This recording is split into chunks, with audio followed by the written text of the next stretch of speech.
아침에 속보가 좀 들어온 게 미국하고 일본이 무역 협상을 완료했다라고 트럼프 대통령이 직접 알렸는데 네네. 당초 이제 25% 정도였던 관세가 지금 15%로 확정이 된 모양입니다. 예, 총 8차례 협상을 갖다가 거쳐서 뭐 타결이 됐다라고 일단은 보도는 되고 있습니다. 네.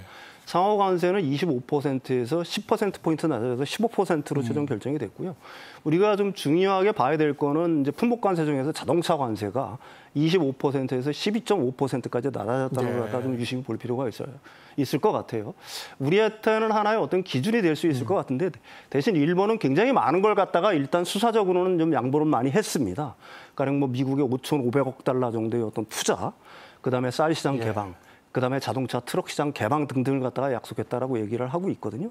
물론 이제 미국 측에서 나오는 얘기하고 일본 측에서 나오는 얘기는 약간 좀 차이는 있습니다만 어떻게 보게 되면 일본 같은 경우에는 엄청난 것들을 갖다가 많이 양보를 했다. 특히 쌀 시장 개방을 약속했다라고 만약에 한다라고 하게 되면은 일본은 자신들이 물러날 수 있는 어떤 최대 한도를 물러났다라고 봐야 될 거는 일단 같습니다. 예. 향후 우리의 관세 협상을 좀 내다볼 수 있는 지표가 되는 국가이기 때문에 더욱 주목이 되는데 이번에 일본 외에도 필리핀하고도 협의가 됐다고 트럼프 대통령이 밝혔어요. 그렇습니다. 인도네시아하고도 이제 타결이 됐는데 내용을 보면은 방금 전에 윤석천 평론가가 말씀하셨던 대로 미국이 원하는 게 이런 것 같아요. 그러니까 미국에 대해서 아주 무역을 많이 이게 이 초기술 제품들을 미국으로 수출하는 나라가 아니라면 그 나라의 문호를 이 시장을 완전히 개방하든가 아니면 일본처럼 대규모로 미국에 투자하는 것을 바라는 것으로 우리가 확인할 수 있습니다. 필리핀과도 타결이 됐는데 필리핀은 미국에 완전히 시장을 개방하겠다. 관세가 0%. 이러니까 미국은 오케이 사인을 보낸 것이고요. 미국은 필리핀에 대한 미국의 이 대미 관세율은 20%에서 19%로 1%를 내려줬습니다. 자, 인도네시아는 32%를 19%로 상당히 좀 큰 폭으로 내려줬죠. 이건 뭐냐면 미국에 대해서 자동차, 농산물 등의 규제를 갖다가 완전히 면제해 준 겁니다. 그러니까 미국 자동차가 인도네시아로 들어갈 때 또 농산물 등 이런 부분들이 이제 규제가 면제되는데 이렇게 협상한 나라들을 가만히 보면 이 필리핀이 19%, 인도네시아도 19% 동일하죠. 그러니까 약간 이 기준이 있는 것 같습니다. 지금 일본이 15%인데 우리가 노려볼 수 있는 지점도 대체로 고지점, 한 15% 내외가 되지 않을까 분석해 봅니다. 예. 자, 지금 상황은 일단은 미국이 각국에 서한을 발송한 이후에 8월 1일부터 이거 발효할 거야라고 말을 했고 이제 그 시점이 다가오고 있는 상황인데 각국들이 이제 시기가 다가오면서 조금씩 초조해지고 있는 상황이기도 합니다. 스콧 베센트 장관은 근데 이 시한보다는 사실 양질의 결과가 더 중요하다면서 이번엔 좀 느긋한 발언을 했어요. 그렇습니다. 뭐 신속한 무역 합의를 하는 것보다도 질 높은 합의를 하겠다. 트럼프 대통령은 아주 강한 지렛대를 갖고 있다. 뭐 이런 식으로 약간 좀 느긋한 입장을 갖다가 일단 표현을 했습니다. 그다음에 이거는 이제 인도네시아의 협상 과정에서 사실은 미국이 커다란 성과를 거뒀다고 자평을 하고 있는 것 같아요.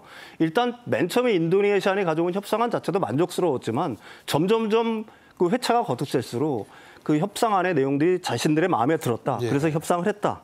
뭐 일단 그렇게 생각을 하고 있는 것 같은데 이렇게 자신감을 갖는 배경에는 아무래도 이제 가장 큰 거는 미국 경제가 어쨌든 아직까지는 좀 건재하다. 이 트럼프의 어떤 관세 정책에도 불구하고 인플레이션도 비교적 아직까지는 안정적인 상황인 거고요. 무엇보다도 금융시장이 굉장히 좋은 모습을 보이고 있는 겁니다. 근데 이거는 뭐 해석 여하에 따라서 물론 달라지겠죠. 금융시장의 투자자들 같은 경우에는 트럼프 대통령이 8월 1일 전에 상당 부분을 많이 양보할 거라는 기대 때문에 투자를 갖다가 지속하고 있다라고 봐야 되는 거고요. 사실 인플레이션도 아직까지는 관세 부과의 어떤 가격 전가가 완전히 발생하지는 않은 상황 아닙니까? 그러니까 6월, 7월, 8월 이런 데이터가 발표될수록 인플레이션 수치가 높아질 수 있다. 뭐 이런 얘기들도 사실 있는 거거든요. 어쨌든 지금 미국 입장에서 협상을 계속 해야 될 나라들이 많으니까 일단은 자신들은 느긋하다. 시간은 우리 편이다. 이런 자신감을 표해야 되는 거 아니겠습니까? 일종의 레토릭이겠죠. 때로는 뭐 시한을 두고 서두르게 만들기도 하고 좀 느긋하다는 메시지도 내기도 하고 이것도 하나의 협상 전략이라는 생각이 듭니다. 자, 관세 협상을 앞두고 있는 우리에게 이 발언은 좀 더 민감하게 다가오고 있습니다. 25일 베세트 장관과의 만남을 위해서 정부 인사들이 총출동하는데요. 구윤철 경제부총리의 발언 들어보시죠. 지금 8월 1일까지 시간이 남지 않습니다. 많이 남아있지 않습니다. 지금 저와 통상교섭본부장이 미국의 재무장관 또 미국의 USTR 해서 2+2로 25일 날 회의를 하는 걸로 확정이 되었습니다. 최대한 국익과 실용 차원에서 오늘 논의도 했었고요. 또 마지막 갈 때까지도 최선을 다해서 그런 아주 촘촘한 전략을 이렇게 마련할 계획으로 있습니다. 예, 뭐 사실 기존에도 2+2가 한 번 있긴 했는데 그때는 이제 지난 정부 인사들이 했던 그렇습니다. 협의였고 이번에 이제 구윤철, 여항구 두 사람이 베센트와 러트닉을 만나는 것은 사실상 처음입니다. 협상 구도 좀 어떻게 보십니까? 재정과 품목을 다 다룰 수 있는 인물들의 2+2라는 점에서 상당히 저는 협상의 진전 속도가 좀 진전 폭이 좀 넓을 것이다 이렇게 예. 이제 판단할 수 있는데 지금 우리 측에서는 구윤철 경제부총리 또 여항구 통상교섭본부장입니다. 미국에서는 스콧 베센트 또 제이미슨 거리어 USTR 대표인데 여기서 중요한 것은 관세 협상 관련해서 이제 패키지 딜도 있으면서 패키지 딜이라는 것이 단순히 상호 관세 외에 비관세 장벽과 관련된 부분 그리고 방위비 또 하나는 뭐냐면 우리가 미국에 내밀 수 있는 히든 카드가 뭐냐가 중요할 수 있거든요. 그러니까 일본의 이 타결 내용을 보면은 미국에 상당한 투자를 하는 것으로 되어 있는데 그래서 우리는 방위비 이 분담 부분이 들어갈 가능성 또 관세 인하를 위한 패키지 딜에 뭐가 들어갈 수 있냐. 그리어 USTR 대표가 한국을 방문했을 때 제주 A차 방문했을 때 조선소를 둘러봤어요. 결국 K조선입니다. K조선에 우리가 미국을 위해서 협력을 해주는 부분, 미국이 군함을 만들어야 되거든요. 그 부분하고 우리도 미국에 투자하는 부분이 LNG, 이 알래스카의 이 개발과 관련된 부분, 이 부분이 이 협상, 관세를 좀 낮추는 데 포함이 될 가능성이 상당히 뭐 단정 지을 수는 없습니다. 있을 것으로 전망이 되고 있습니다. 예. 관세 문제 관련해서는 뭐 위성락 안보실장도 방미를 수차례 한 바가 있고 그리고 앞으로도 이제 김정관 산업부 장관이라든가 또 조현 외교부 장관도 가끔 본인의 카운터파트를 통해서 우리 메시지를 계속 전달할 것으로 보입니다. 그야말로 정부 모든 네트워킹을 다 동원한다고 볼 수 있을 것 같습니다. 예, 그렇습니다. 산업부 장관 같은 경우는 파트너가 이제 러트릭 상부장관이죠. 이분하고 이제 뭐 관련 사항들에 대해서 얘기를 할 텐데 우리가 이제 주목해서 봐야 될 거는 에너지부 장관과를 만난다는 예. 거예요. 에너지부 장관과는 이제 해야 될 얘기들이 굉장히 많습니다. 우리가 3월달에 원전 협력 양해각서를 체결했잖아요. 그리고 4개월이 지났습니다. 그 이후에 진척이 없어요. 그 부분에 대한 일단 진척이 있어야 될 것 같고요. 그래야지 우리 원전 수출이 좀 어떻게 보면 날개를 달 수가 있을 테니까요. 그다음에 이제 LNG 뭐 수입량을 갖다 우리가 대폭 늘려야 될 거 아니겠습니까? 그것도 일종의 우리가 하나 갖고 있는 어떤 레버리지니까요. 그런 협상들이 진행될 거라고 보고 있는 거고요. 외교부 장관은 이제 국무장관하고 만나서 동맹 관련 어떤 현안들이 아직도 굉장히 많이 있는 거니까 그거에 더해서 이제 관세 문제에 대한 어떤 서포팅을 갖다가 본격적으로 할 거라고 봅니다. 예. 자, 그리고 대통령실에서 인사 조치가 좀 있었는데 그렇죠. 송기호 국정상황실장이 원래 국제통상 전문가라고 하더라고요. 그래서 이분이 지금 국가안보실의 경제안보비서관으로 수평 이동을 했습니다. 그렇습니다. 다 이유가 있습니다. 다른 어떤 문제가 있어서가 아니라 어떤 역할을 하느냐가 중요하기 때문에 수평 이동이 있었습니다. 대통령실에서도 설명이 있었는데요.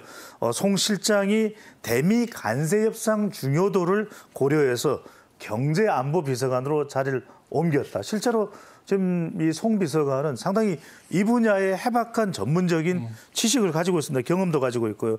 미국과 또 관세 협상 등 국제 무역, 통상 업무에 대해서 그 역할을 할 수가 있는데 실제로 서울대 무역학과를 지금 이제 국제경제학과로 과의 명칭이 변경이 됐죠. 졸업을 한 뒤에 국제 또 통상위원장으로 민변에서 활동을 했고 이 경험을 가지고 있습니다. 그런 만큼 실제로 역할을 할 수 있는 곳이 바로 경제 또 상호관세, 무역 관련된 분야이기 때문에 수평적 이동을 한 이유가 되는 것이죠. 예. 자, 미국이 관세를 부과한다는 것은 결국 상대국에게 대규모 무역 적자가 발생하고 있기 때문일 겁니다. 그러니까 우리로서는 대미 무역 흑자 규모를 줄이는 것이 어떻게 보면 협상에서 유리한 카드가 될 텐데 이런 방안도 좀 검토를 하고 있다고요. 예, 그렇습니다. 뭐 트럼프 대통령의 관세 정책 중에 한 가지 목표 중에 하나는 무역 불균형의 해소니까 그 부분을 무시할 수는 없겠죠. 근데 작년에 우리가 1,278억 달러를 수출했어요. 예. 그중에 557억 달러 무역 수지 흑자가 났습니다. 이게 사상 최대 금액. 금액이니까 좀 줄여야 될 필요가 있을 것 같은데 다만 우리가 뭐 엉뚱한 거에서 무역 불균을 갖다가 해소할 수는 없잖아요. 우리가 필요한 물품이어야 될 거 아니겠습니까? 가장 필요한 거는 결국 이제 원유, 뭐 LNG 등 에너지 분야겠죠. 이게 미국산 비중이 현재 한 15% 정도인데 이걸 한 20에서 30%까지 늘린다.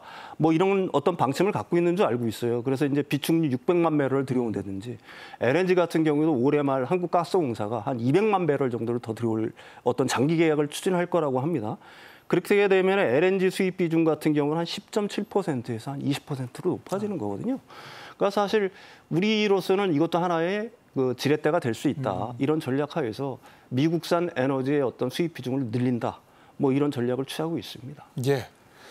자, 미국은 결국 관세를 걷어들이는 것은 이 연방 정부의 세수가 되는 것입니다. 그래서 대규모 관세가 이제 거치기 시작했을 때 실제로 미국의 재정 수입이 좀 늘어났는지도 궁금합니다. 기록적입니다. 역대급입니다. 그만큼 세수 확보에 도움이 되는 것이고 그 목적을 위해서 관세를 인상하겠다라고 트럼프 대통령이 목적했던 거죠.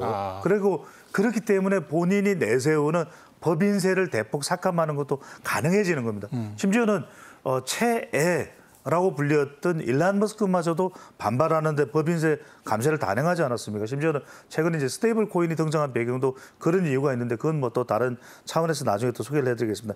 미국의 6월 관세 총수입을 보면 무려 272억 달러. 사상 최고치입니다. 네. 그러니까 그런 이유가 있는 겁니다. 이렇게 세수에 구멍이 날 수 있는 부분을 이 관세를 통해서 걷어들이는 효과. 관세 수입 증가로 6월 총 예산 수입은 13%로 올라갔습니다.